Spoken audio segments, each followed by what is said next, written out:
বিএনপির ভারপ্রাপ্ত চেয়ারম্যান তারেক রহমান দেশে ফিরতে চাইলে একদিনে ট্রাভেল পাস ইস্যু করা সম্ভব বলে জানিয়েছেন পররাষ্ট্র উপদেষ্টা তৌহিদ হোসেন। আর ভারত শেখ হাসিনাকে ফেরত না দিলেও সম্পর্ক আটকে থাকবে না, বরং ন্যায্য স্বার্থ উদ্ধারে বাংলাদেশ তৎপর হবে বলে মন্তব্য করেন উপদেষ্টা। এছাড়া সাবেক স্বরাষ্ট্রমন্ত্রী আসাদুজ্জামান খান কামালের প্রত্যর্পণের বিষয়ে কোনো অফিসিয়াল তথ্য নেই বলেও জানান পররাষ্ট্র উপদেষ্টা। আকবর হোসেন সুমনের রিপোর্ট। জাতীয় প্রেস ক্লাবে ডিপ্লোম্যাটিক করেসপন্ডেন্ট অ্যাসোসিয়েশন বাংলাদেশ ডিক্যাবের আয়োজনে বাংলাদেশের পররাষ্ট্র নীতি পরিবর্তনশীল বিশ্বে একটি প্রাসঙ্গিক ভূমিকা নির্ধারণ শিরোনামে এই সেশন।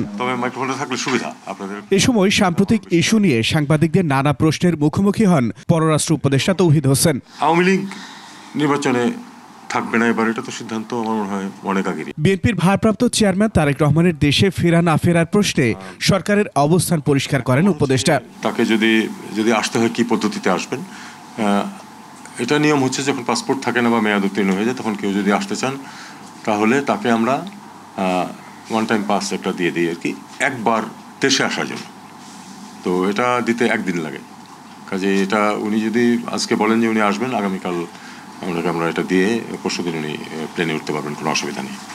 এটা ওনার নিজের ব্যাপার। দণ্ডিত শেখ হাসিনাকে ফেরত না দিলেও বাংলাদেশের স্বার্থ সুরক্ষায় সম্পর্ক আটকে থাকবে না বলে মনে করেন তিনি। শুধু একটি ইস্যুতে আমাদের সম্পর্ক আটকে থাকবে না, কারণ বহুমাত্রিক সম্পর্ক তো সমস্ত পৃথিবীর দেশের সাথেই আছে, ভারতের সাথেও আছে।